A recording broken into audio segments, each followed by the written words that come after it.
বেরাদার ভাইরা বন্ধুরা, সন্তান ভালো রাখতে গেলে নিজেকে ভালো হতে হবে। কেমন আমরা ভালো মা, আমরা কেমন ভালো। যদি কোনো বৌমা আছে, নিজের শাশুড়ি মা বলেছেন, বেটি রে তোর গর্ভের সন্তান আছে মা, যা বেটি যা যা যা, কাজ তোকে করতে হবে না, যা বেটি তুই আরাম কর, কারণ তোর 6-7 মাস হয়ে গেল, পেটে বাচ্চা আছে, কষ্ট করিস না বেটি, যত কষ্ট করার আছে বেটি আমি তোর শাশুড়ি আম্মা করব। কষ্ট যেন নিজের শাশুড়ি আম্মা সইতে পারে না, নিজের বৌমাকে বলে, বেটি যা যা ঘুমিয়ে যা ঘুমিয়ে যা, সাথে সাথে বিছানায় চলে যায়। কিন্তু বাবা ওই বৌমা বিছানায় ঘুমায় না, শুয়ে শুয়ে এক হাত একটা মোবাইল বের করে মোবাইল দেখতেছে। মোবাইল, ঠিক কিনা বলেন? বর্তমানে দেখা যায় মোবাইলে পাগল হয়ে গেছে।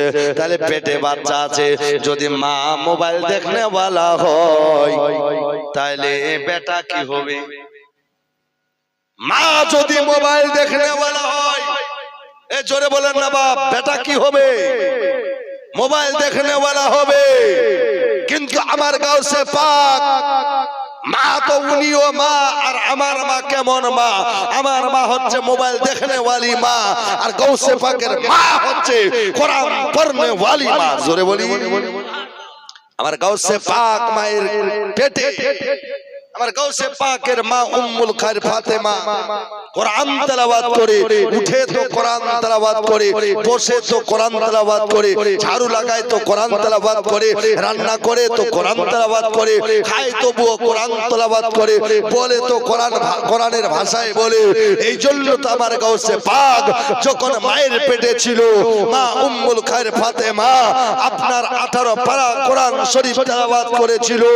কিন্তু আমার গাউসে পাক মায়ের পেটে কোরআন শুনে শুনে 18 পারা কোরআন শরীফের হাফেজ হয়ে গেল। নারে তাকবীর, নারে সালাম। বেরাদার, তাই আমাদেরকে কমপক্ষে নিজের মাকে ভালো হতে হবে। এই জন্য তো আমি বলছি বেরাদার, আমাদের দেশি ভাষায় বলে, বুঝে যারা বুঝে না বুঝাইবে কে। মৌলভী সাহেবকে পিষে খাওয়ালেও বুঝাতে পারবে না। বুঝে যারা বুঝে না বুঝাইবে কে, না বুঝিয়া হু হু করে ভূতে ধরেছে। আর ভালো কচু আলু হলে অল্প জলে সিজে, আর ভালো ঘরের ছেলে মেয়ে হলে অল্প কথায় বুঝে। আবার কোন কবি বলেছেন, দাড়িও পাকিল বুড়ার পচকটিল গাল, দাড়িও পাকিল বুড়ার পচকটিল গাল, তবু না ছাড়িল বুড়া আগেকার পুরাতন চাল। যেমন আছে তেমনই আছে। কুকুরের লেজ দেখেছেন? 13 টিন যদি তেল ঢালে দেওয়া যায়, ক্রান্তি তেল, আর যদি জিন্দা কুকুরের লেজটাকে টেনে টেনে সোজা করা যায়, জীবন চলে যাবে, কিন্তু সোজা করা যাবে না। তাই আপনি ভালো হবেন তো আপনার সন্তান ভালো হবে। একটু শুনুন, যেহেতু মসজিদের উন্নতি কল্পে জালসা করেছেন, মসজিদের উন্নতি কল্পে জালসা করুন, ঠিক আছে, কিন্তু যদি নামাজি বাড়ে তাহলে উন্নতি হবে। জোরে বলি। আর জালসা করে যদি মসজিদের উন্নতি কল্পে যেমন আছে তেমন ওই কুকুরের লেজের মতো হবে না। বাবা, কিছুটা শিক্ষা অর্জন করে আমাকে কি হতে হবে? এ দাদা, কি হতে হবে? নামাজি হতে হবে। কারণ নামাজ হচ্ছে জান্নাতের চাবি।